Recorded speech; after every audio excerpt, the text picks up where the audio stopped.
100 billion ika niya ang dapat niyong i-refund sa mga consumer ninyo over the years.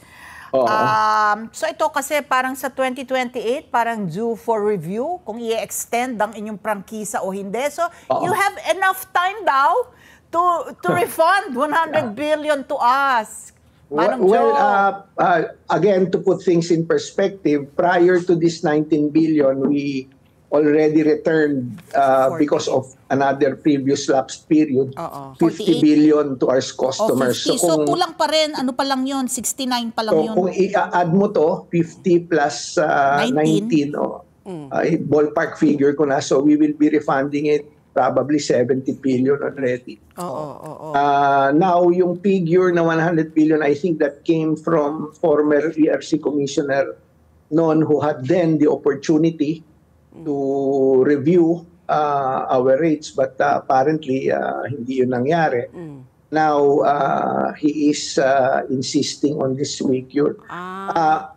Wala po sa aming kapangyarihan na unilaterally mag-refund ng rates because we are guided under the rule of law to follow the order coming from the regulator. Wala ko kaming poder. So ang magtatakda nun, mag-refund ka ng 100 billion tapos antemano, hindi po pwede yun eh. Ang magtatakda po, ERC, Kajo? Yes, ang regulator. And I think even a recent jurisprudence by no less than the highest court already established that. Pagdating sa rates, walang tanging pa pwedeng magbigay ng order dyan kundi ang Energy Regulatory. But my question, although hindsight is always 2020, bakit hindi naman po nakalabas ang ERC ng rate processing? Bakit naantala? I cannot answer that, Pati. I can only discuss what is within the context of Meralco's position.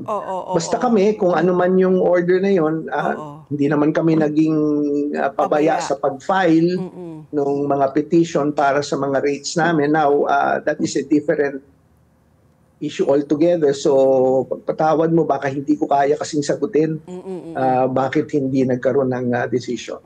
At PS doon, tatalima naman ng Meralco just in case na iutos ng ERC. As we have in the past, as we have in the past, kasi kami nga, Patty and Ali, we are a heavily regulated entity.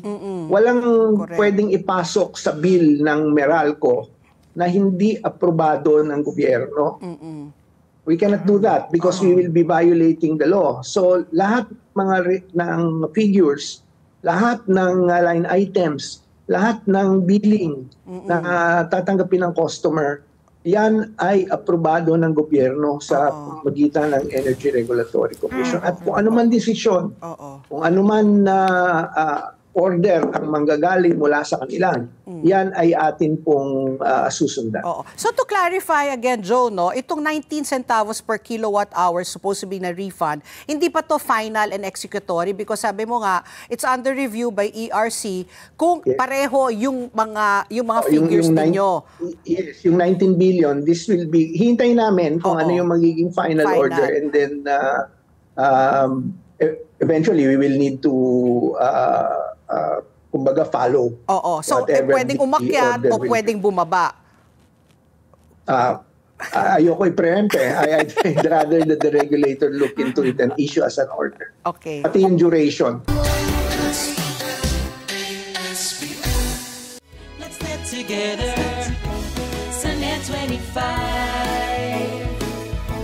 Sunday 25.